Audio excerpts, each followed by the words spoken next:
Hello Munchkins, welcome once again to Storytelling Time with Grumple Billy. Hope you've been enjoying your extended holidays with your grandparents. I'm sure you have. And today, I'm going to tell you one such story about people enjoying their holidays with their grandmother.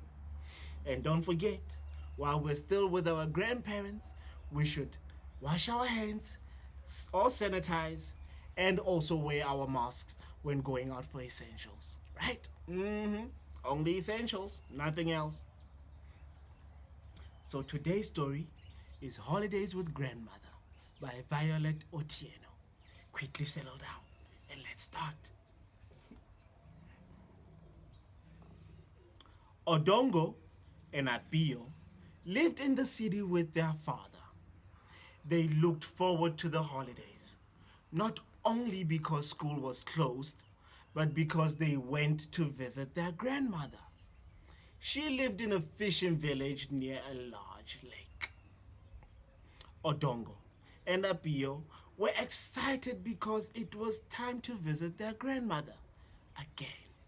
They packed their bags and got ready for their long journey the next day. They could not sleep and talked about the holiday the whole night. Early the next morning, they left for the village in their father's car. They drove past mountains, wild animals, and tea plantations. They counted cars and sang songs. After a while, the children were tired and fell asleep.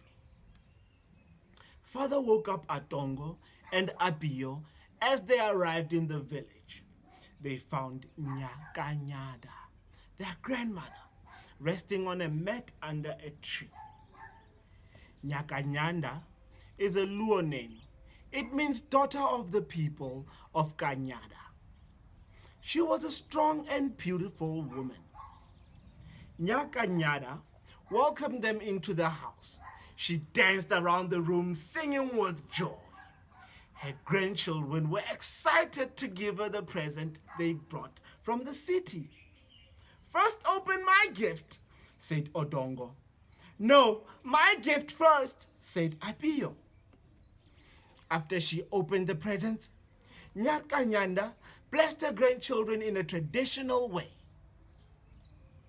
Then Odongo and Apio went outside. They chased butterflies and birds. They climbed trees and splashed in the water of the lake. When it was dark, they returned to the house for dinner. Before they could finish eating, they were falling asleep. I'm sure they were tired, all the fun they had. The next day, the children's father drove back to the city, leaving them with Nyarkanyanda. Odongo and Apio helped their grandmother with household chores. They fetched the water and firewood. They collected eggs from the chickens and picked vegetables from the garden. That must be lovely. Fresh vegetables. Nyarkanyanda taught her grandchildren to make soft ugali to eat with stew. She showed them how to make coconut rice to eat with roast fish. One morning, Odongo took his grandmother's cows to graze. They ran onto a neighbor's farm. The farmer was angry with Odongo. He threatened to keep the cows for eating his crops. After that day, the boy made sure that the cows did not get into trouble again. On another day, the children went to the marketplace with Nyarkanyada.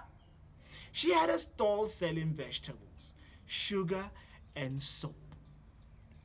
Apio liked to tell customers the price of items.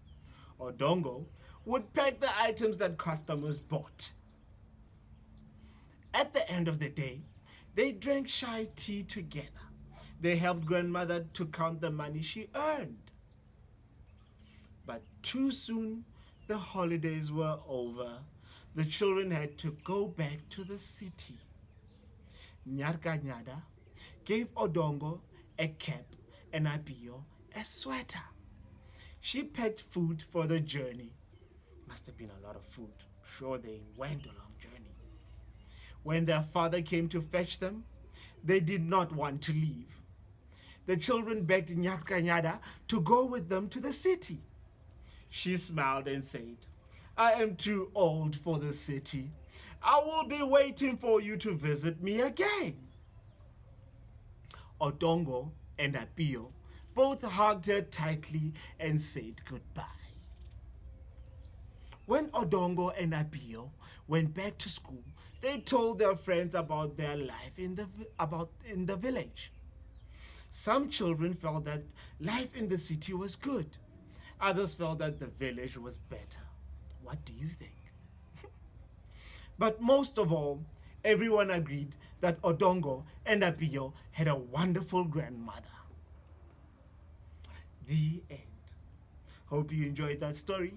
And if you did, go watch some of our other videos and some of our friends that we share on our page here on It's Storytelling Time with Grumple Billy. Till next time, don't forget to subscribe, like, and share our page.